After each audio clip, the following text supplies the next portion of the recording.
Olá, sejam todos muito bem-vindos a mais uma live aqui no canal das Faculdades Trilógicas Kep Pacheco.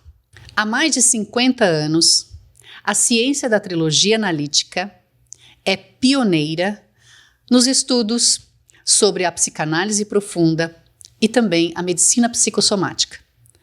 E esta ciência é aplicada nas Faculdades Trilógicas Kep Pacheco.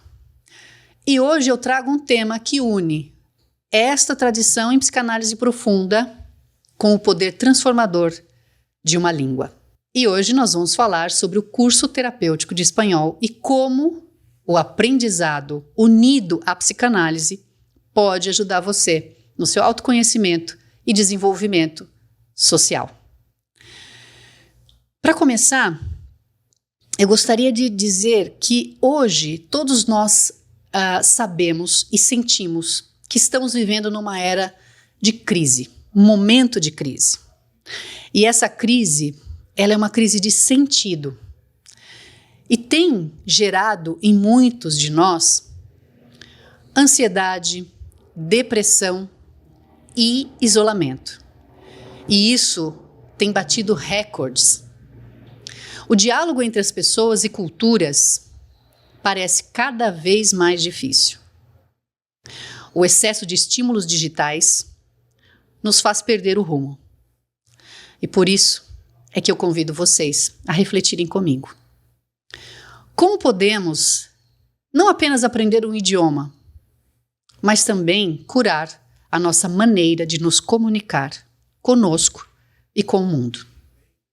E é essa a jornada que eu quero fazer junto com vocês.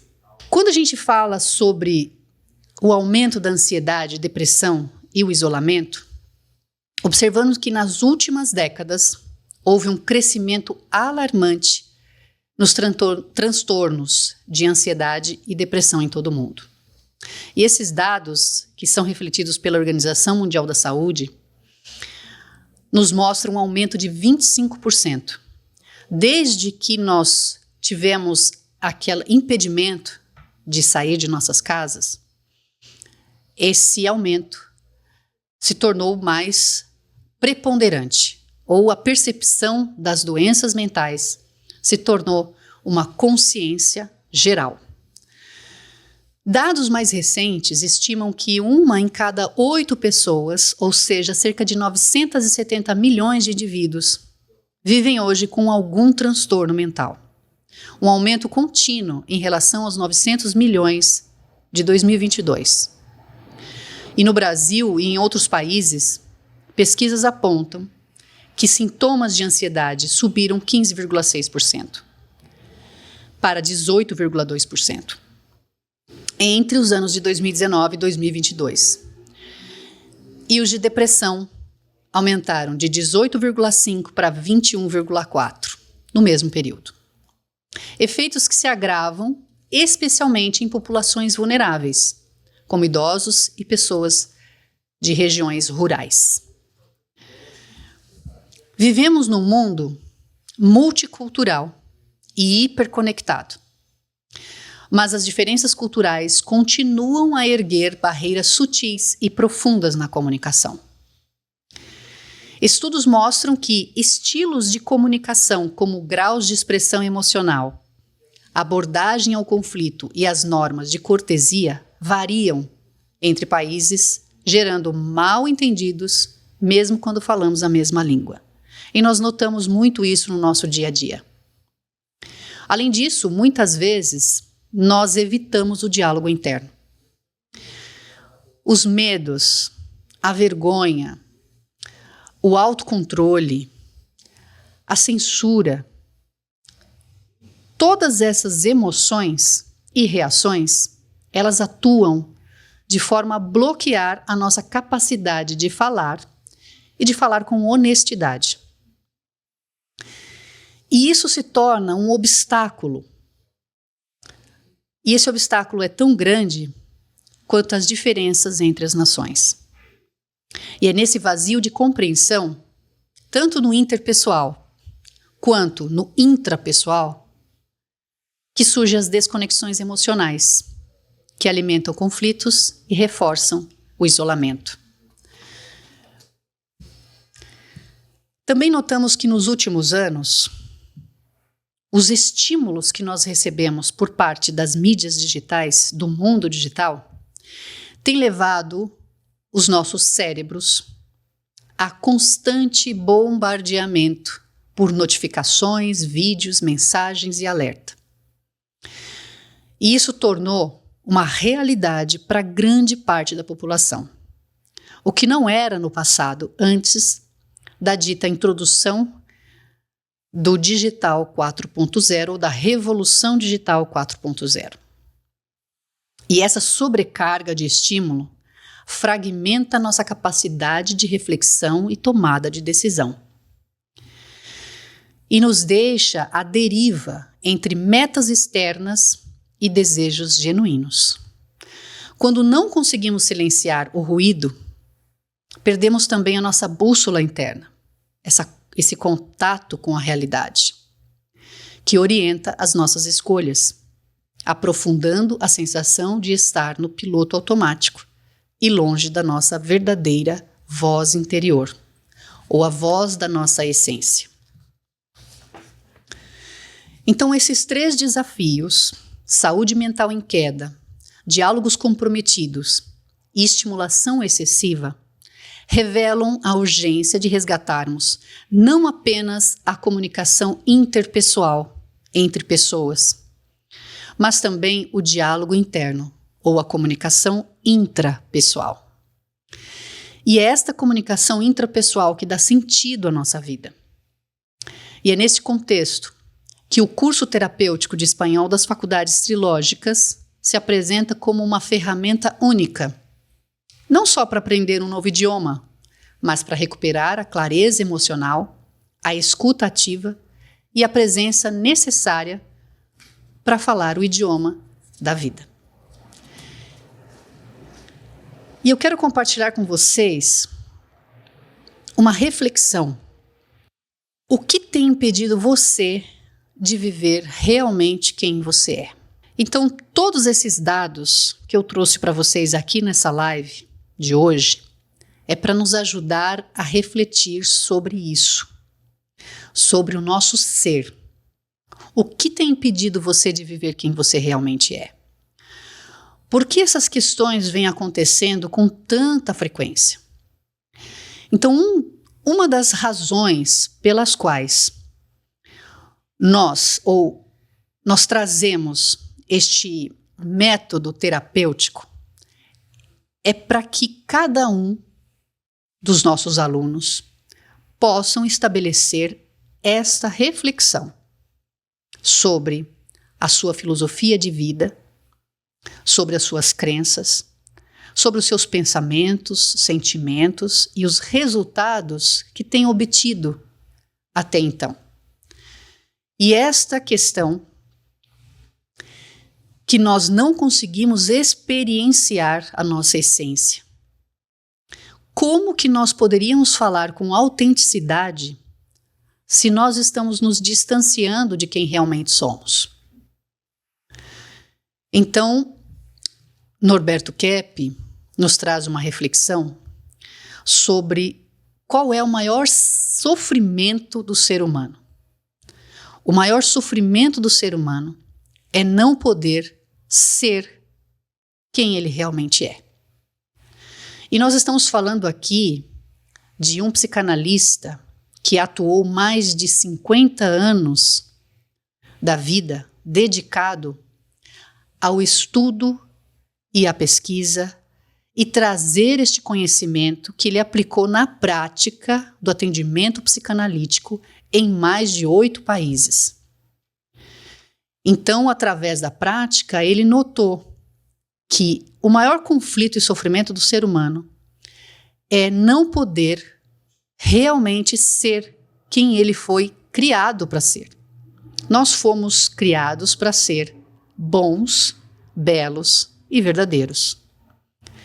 E aí poderíamos passar aqui uma noite inteira descobrindo e desvelando em nossa prática diária o que é isso, que não é um ponto de vista particular. Eu não sou bom de acordo com aquilo que eu imagino que seja bom. Eu não sou verdadeiro de acordo com o pressuposto do que é ser verdadeiro. E eu não sou belo a partir do meu ponto de vista de beleza ou a partir de um ponto de vista cultural ou social. Nós devemos ser assim porque é natural ser assim. Porque a nossa estrutura psíquica e biológica e social foi construída para ser assim. Mas, por alguma razão, nós não conseguimos ser, não conseguimos expressar toda a nossa essência. E quando falamos em nosso mundo interior, quando a gente fala dessa comunicação interna, nós estamos falando sobre como espelhamos a nossa alma. Porque tudo aquilo que a gente pensa e o que a gente sente, a gente expressa. Consciente ou não, nós expressamos. Mesmo se você não quiser falar, você está expressando o seu interior. Você está expressando aquilo que está na sua alma. E nesse sentido, nós sentimos medo ou vergonha. E quando a gente fala, a gente expressa esse medo e essa vergonha. Então, a gente tem algumas percepções. Ou a nossa voz treme, isso reflete a nossa insegurança, ou então a gente se cala, que é para não ter que lidar com isso. E é por isso que existe este mecanismo de acreditar que o fato de eu não falar, então, eu não vou me denunciar.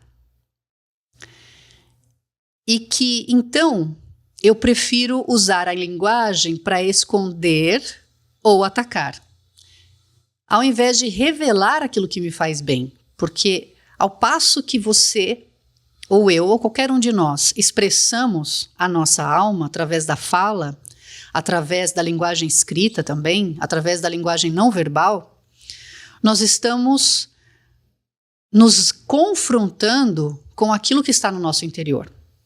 E esta consciência do que revela é um benefício, porque a partir de então nós podemos lidar com esses medos, com essa vergonha, com esse pavor, para que então a gente possa resgatar o nosso ser essencial, que está conectado com essa verdade na expressão.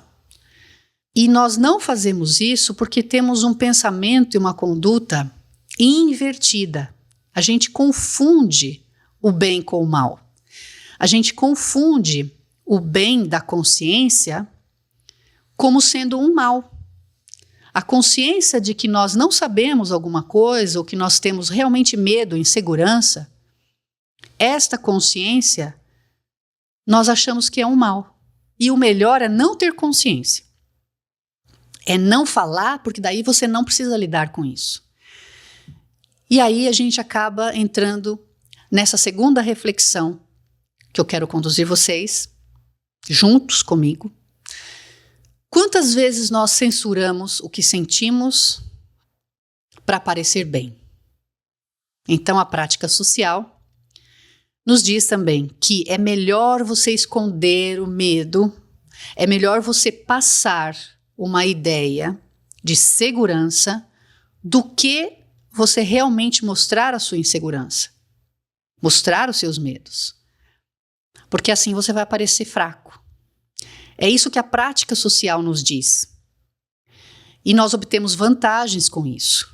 A gente acredita que obtém vantagens com isso. Mas qual é a vantagem? A segunda reflexão é quantas oportunidades de conexão e de aprendizado nós perdemos por agir assim. Muitas vezes, na sala de aula, e principalmente no espanhol, que é uma língua muito parecida com o português.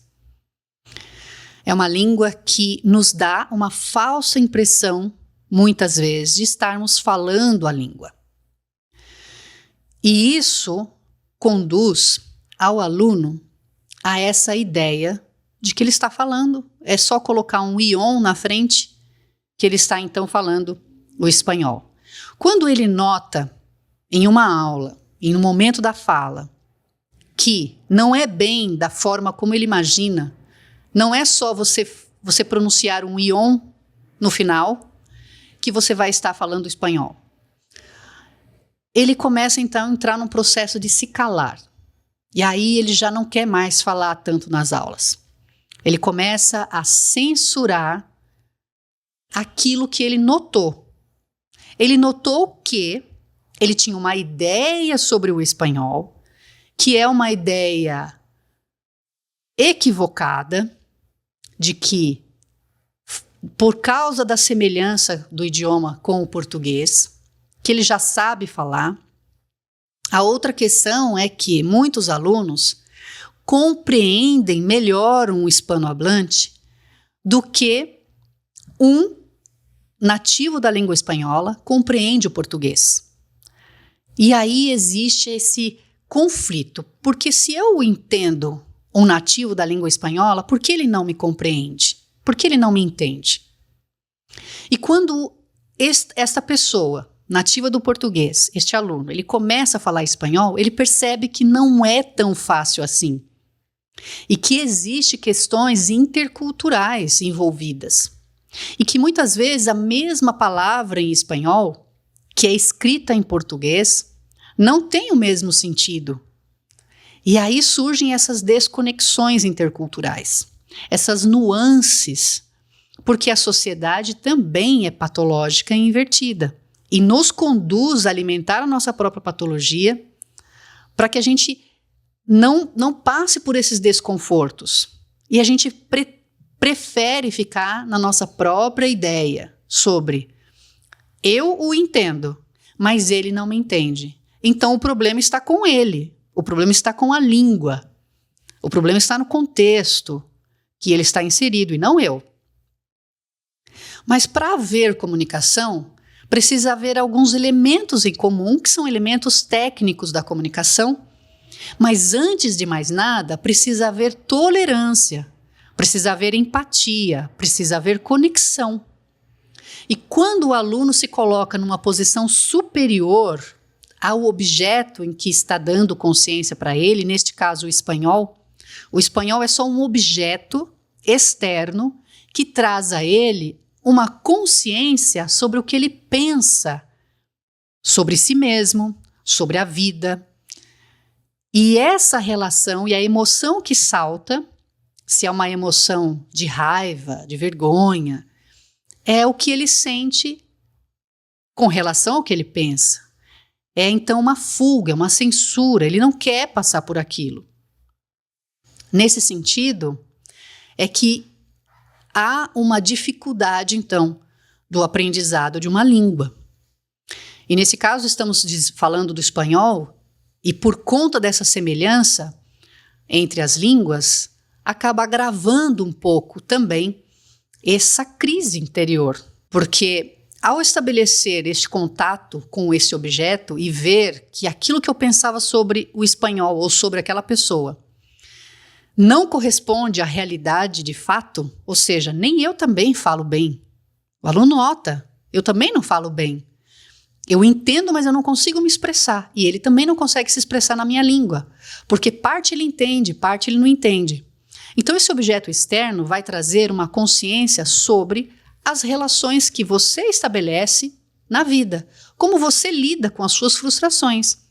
E frustrações essa que você também vai encontrar nas suas relações sociais e nas suas relações pessoais, que é a forma como você conduz a sua comunicação, a forma impositiva, a forma agressiva que você está conduzindo a sua comunicação reflete como você conduz a sua vida.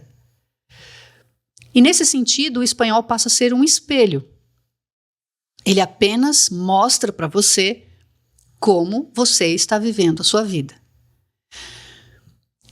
E é claro que nós costumamos dizer que aprender um idioma não se trata de decorar verbos, de decorar vocabulários, mas entender essas conexões, esses contextos psicossociais que nós estamos inseridos. E a saúde, e muitos dos nossos alunos percebem que eles não só obtêm resultados positivos no aprendizado próprio da língua, mas o que eles mais notam é a saúde que começa a melhorar também. Então, a saúde, ela começa pela consciência. E a forma como eu lido com essa consciência. Então, comunicar-se, seja em qualquer idioma, é, antes de mais nada, se colocar no lugar do outro. Quando eu me sinto muito superior, eu tenho uma ideia muito grande de mim mesma, eu não vou estabelecer uma comunicação saudável, seja em português, inglês, espanhol, francês, qualquer língua. E é isso que me impede de atingir o meu objetivo, de atingir aquilo que eu quero. E é dessa maneira que também vai se refletir na minha saúde. Porque eu estou me relacionando comigo e me relacionando também com o mundo que me rodeia. E se eu não tenho capacidade de estabelecer empatia com o outro, eu também não chego a alcançar os resultados para mim e para o meu entorno. Então, nós buscamos, através dessas reflexões, esse espelhamento emocional. E que, em outras palavras, nasce também desse relacionamento com outras culturas. Então, não só o aluno aprende a língua, mas ele aprende o contexto psicossocial da língua e o contexto psicossocial em que ele também está inserido. E nesse sentido é que ele consegue obter esses benefícios para a saúde psíquica e a saúde física também. E nos nossos cursos de idiomas e também no curso de espanhol das faculdades trilógicas, cada aula ela é estruturada para trabalhar tanto os pontos gramaticais, ligados também à pronúncia, e simultaneamente nós identificamos e tratamos bloqueios emocionais que impedem o aluno de atingir os resultados que ele quer no idioma e na vida. E nesse sentido é que ele começa a lidar e a perceber a fonte da ansiedade, a fonte do isolamento. Por quais razões? Porque nós vimos nos indicadores de saúde mental que existe uma correlação, óbvio, existe uma correlação social, porque nós estamos falando da psicossociopatologia. Então nós estamos inseridos numa sociedade que é patológica. Mas também nós temos a nossa patologia psíquica, que, se não identificada, se não tratada, se não conscientizada, simplesmente vai atuar numa retroalimentação social. A sociedade vai estimular cada vez mais o indivíduo na sua patologia, na sua doença. E se nós não temos consciência disso, nós vamos também ficar cada vez mais doentes. Por isso esse isolamento. Eu tenho medo de interagir. Então, nos nossos cursos, nós fornecemos ferramentas para que esse aluno aprenda a lidar com a patologia social e com a própria patologia. E quais são os benefícios que isso traz? Uma amenização desses efeitos e, muitas vezes, em uma consciência que o aluno tem, ele pode obter a cura. Ele pode sim obter a cura e temos vários casos com relação a isso, nas aulas de espanhol. Então, esse medo, ele vai resgatar principalmente a consciência do medo do erro. Porque só erra, é um ditado popular, só erra aquele que faz. Então, aquele que fala vai perceber na fala os seus erros. Aquele que age vai perceber na sua ação os seus erros e vai aprender a lidar com isso. A mesma coisa é com relação à insegurança. Se nós temos insegurança em nos comunicar, é porque existe algo no nosso interior com relação a isso. Então é nessa reflexão que cada um chega às respostas que já estão dentro de si próprios. O que nós fazemos em nossas aulas, além de fornecer essas ferramentas, que é todo o conhecimento da trilogia analítica, da ciência trilógica, é conduzir o aluno a essas reflexões, porque as respostas estão na sua própria essência, dentro do seu próprio interior. E é ele que vai chegar a essas conclusões. Nós somos apenas os orientadores nesse sentido. Então, aqui o aluno ele obtém a consciência não só sobre o idioma, a cultura, sobre a língua em si. Ele aprende também muito sobre ele mesmo.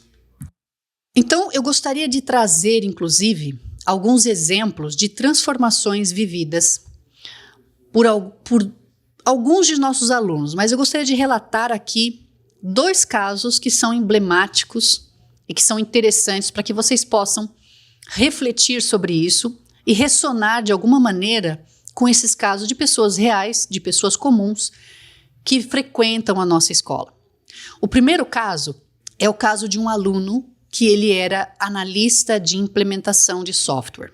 Ele trabalhava numa grande consultoria de implementação de software e estava num projeto no México.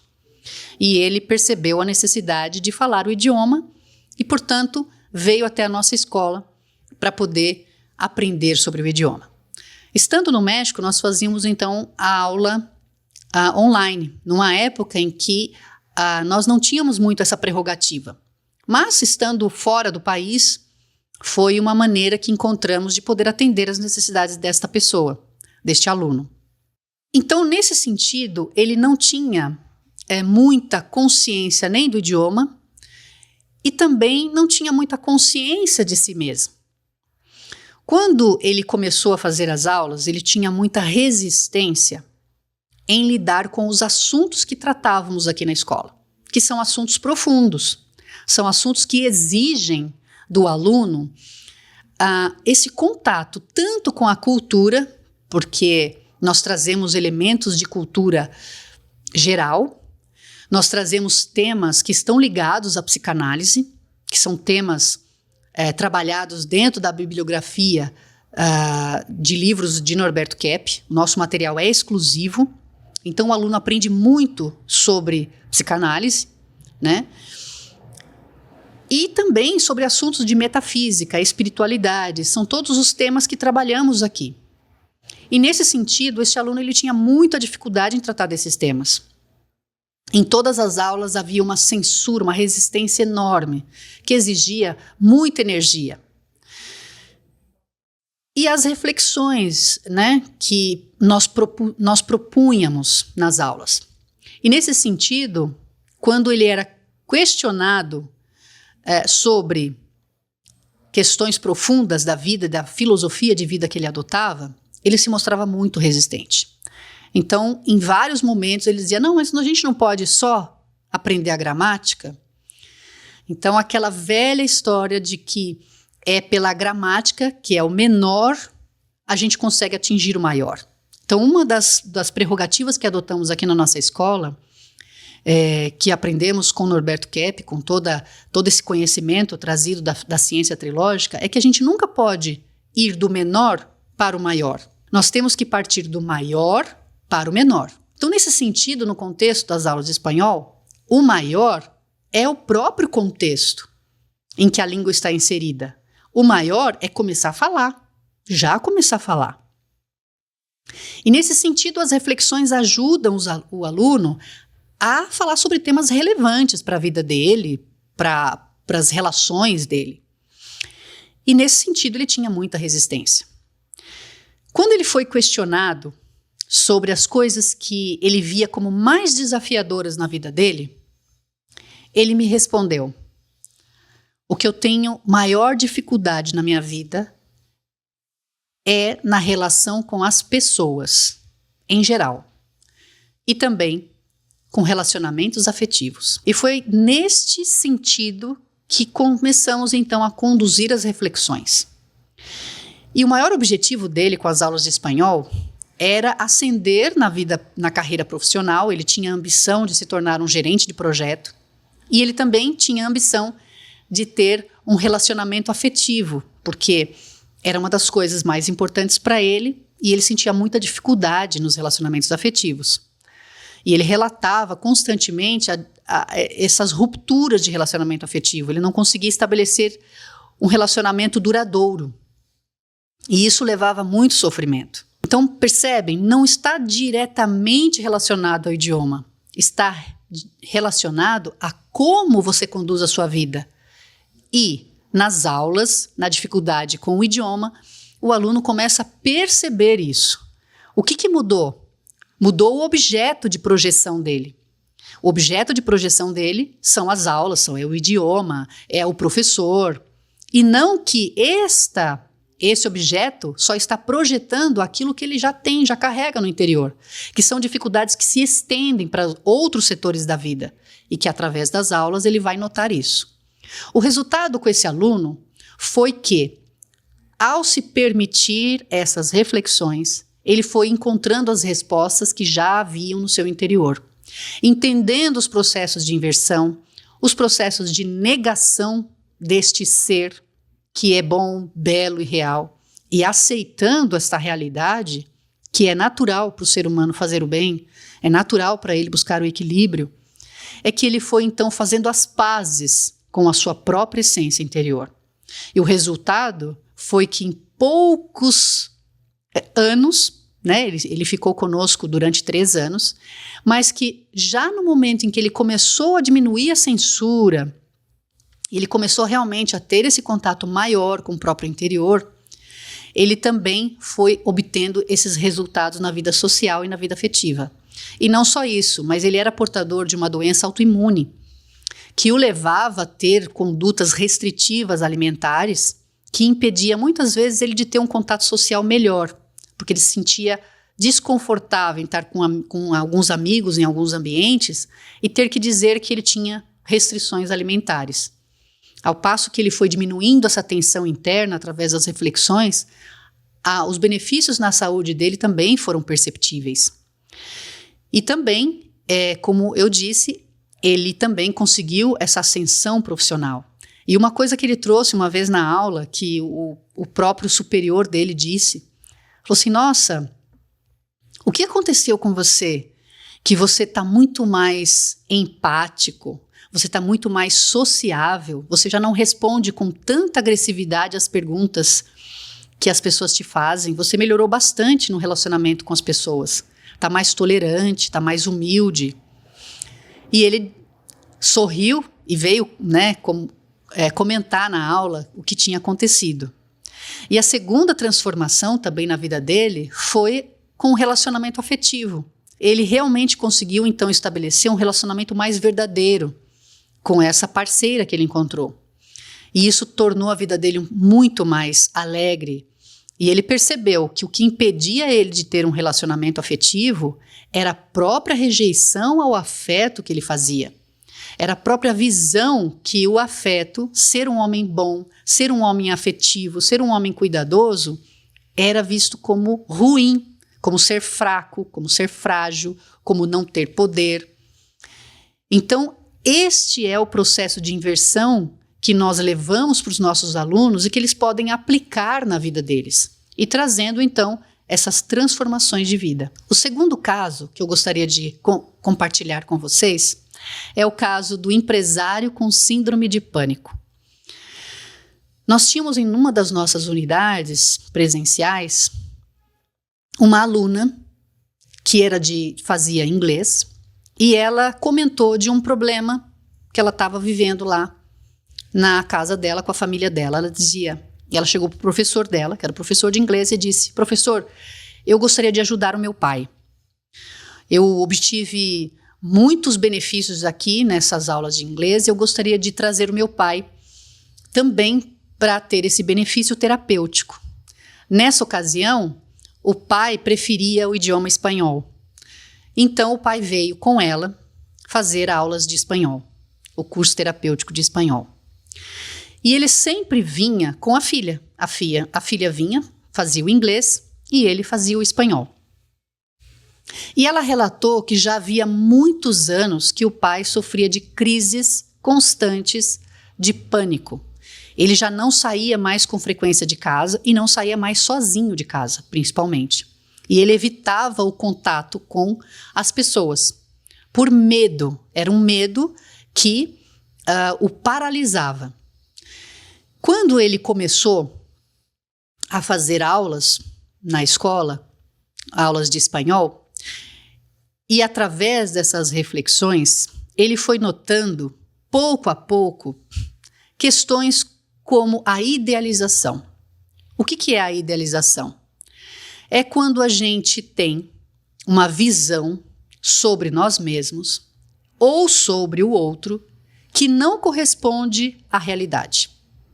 Então, um exemplo, neste caso, deste empresário, ele acreditava que ele era uma pessoa extremamente bondosa, que ele era uma pessoa extremamente inteligente e que, por isso, as pessoas do entorno dele se aproveitavam muito dele, o que começou a gerar um medo terrível de se relacionar com as pessoas. Então, a partir da idealização, a pessoa então faz um outro processo, que é o processo de projetar. Projeta no outro aquelas percepções que são dela, ou concepções e ideias que são delas. Então ela acha que é o outro que é um risco para ela, ela acha que a sociedade é o verdadeiro transtorno na vida dela, que é o chefe que é o transtorno na vida dela. Então, através das aulas que nós fomos conduzindo as reflexões, além de também transmitir o conceito, porque o aluno também aprende o conceito psicanalítico acerca desses aspectos. Então, nós trabalhamos nas nossas aulas de espanhol 2 livros básicos, o ABC da Trilogia Analítica, onde ele vai ter esses principais conceitos, o que é a idealização, o que é a censura, o que é projeção, exemplos práticos de como isso se opera no nosso psiquismo. E o outro livro é o livro A Origem das Enfermidades, onde ele vai aprender onde é que está a verdadeira enfermidade, qual é a origem das enfermidades psíquicas e sociais. Então, na condução das aulas, ele vai aprendendo esses conceitos também e vai aplicando na própria vida, além de refletir também sobre a sua própria conduta, não é? Então, este aluno, quando em algumas aulas ele foi aprendendo esses conceitos sobre censura, projeção, idealização, ele começou a perceber, então, como que isso se operava na vida e na rotina dele. E como que isso o impedia de viver plenamente aquilo que ele havia desejado para ele.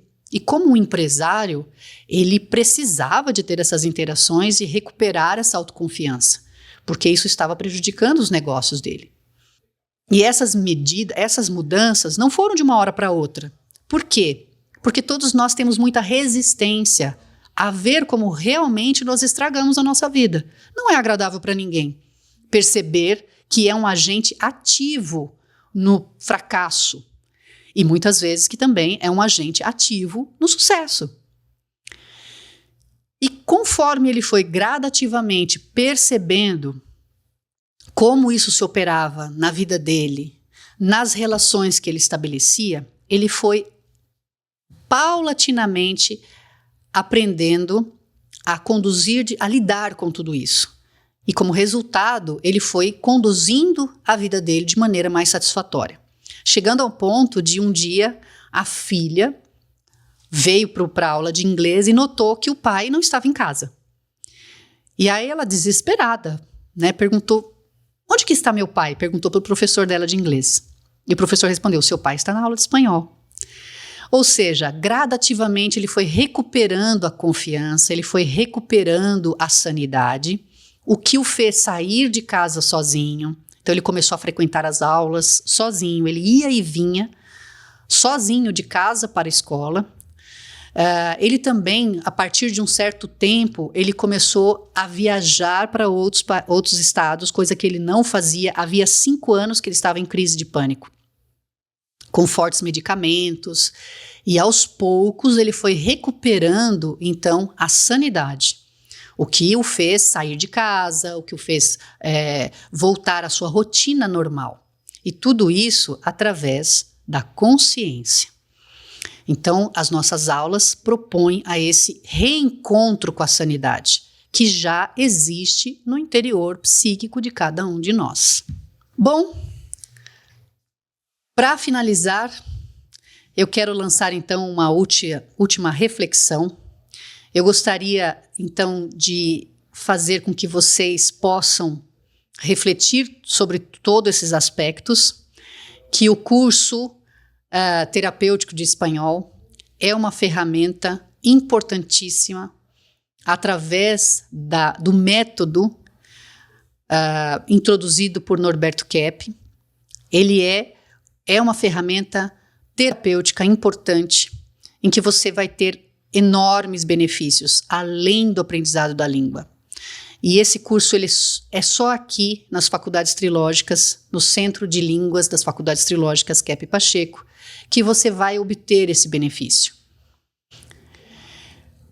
Falar uma nova língua pode nos ajudar a lembrar da nossa verdadeira linguagem interior, a linguagem do bem, da beleza e da verdade. E eu quero, para finalizar, deixar vocês com essa reflexão. E o que você ainda não se permite dizer? Qual a voz da sua alma? Qual a voz que você quer que seja realmente espelhada na sua vida? O que a sua alma está transmitindo para você? E como você quer que realmente ela se expresse no mundo e na sociedade? Então, se você deseja transformar a sua comunicação e a sua vida para melhor, voltar a ser quem você realmente é, eu te convido a conhecer os nossos cursos aqui nas nossas faculdades, no Centro de Idiomas das Faculdades Trilógicas, e também a ingressar no nosso curso terapêutico de espanhol. Meu nome é Kátia Moreira, eu sou psicossocioterapeuta, professora das Faculdades Trilógicas e a sua professora de espanhol. E eu vou me despedindo por aqui, deixando para você um muito obrigado pela sua presença, por estar conosco até o final. Nós temos todas as informações de novas turmas aqui embaixo, no link que vai ficar embaixo desse vídeo. E eu convido você a estar conosco todas as sextas-feiras, às 19 horas, aqui no canal do YouTube das Faculdades Trilógicas. Um beijo grande para você e eu quero te ver na nossa próxima turma. Até mais! As Faculdades Trilógicas Kepp Pacheco e Nossa Senhora de Todos os Povos levam o nome Trilógicas porque nós trabalhamos com o trino: teologia, filosofia e ciência, com sentimento, pensamento e ação. E essa nova escola de pensamento foi criada pelo psicanalista Norberto Kepp e é muito inovadora porque nós estudamos em todos os nossos cursos a ciência mais importante para a humanidade no momento, a psico e a sociopatologia, no que a doença individual e a doença social estão impedindo que o ser humano realize a felicidade, a sanidade, o progresso na nossa humanidade, no nosso planeta. Então, seja você também um aluno que vai ser um agente de transformação psicossocial na nossa Terra.